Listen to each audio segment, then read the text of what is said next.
These three dots is the spread operators.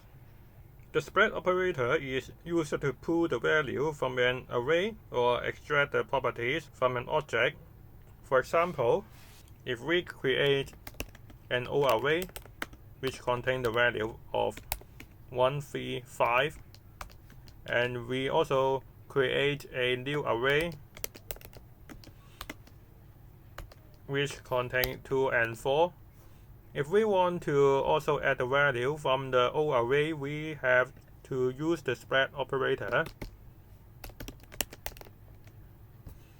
and then add the 2 and 4 behind, and then we try to print out the new array.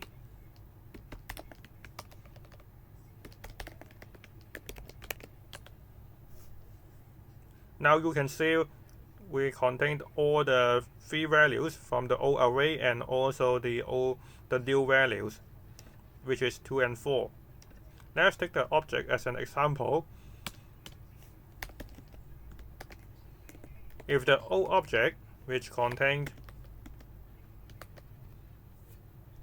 a name, which is Peter, and height is 175. Now, if the new object want to have the old object properties, we have to use the spread operator and then add the properties that we want to add. For example, we have age. Now, if we print out the new object,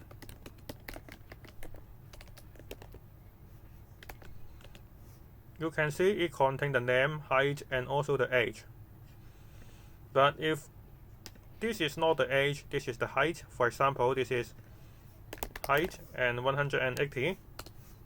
It becomes update the values rather than adding the new properties. The spread operator not only applied on the array and object, it also can be used in the function.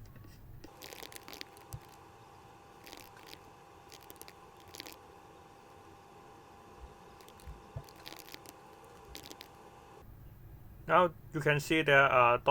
arguments. This is used to when you do not sure how many arguments do you have, you can use ... For example, if we have 1 argument, 1 parameters, you can see it can print out the apple.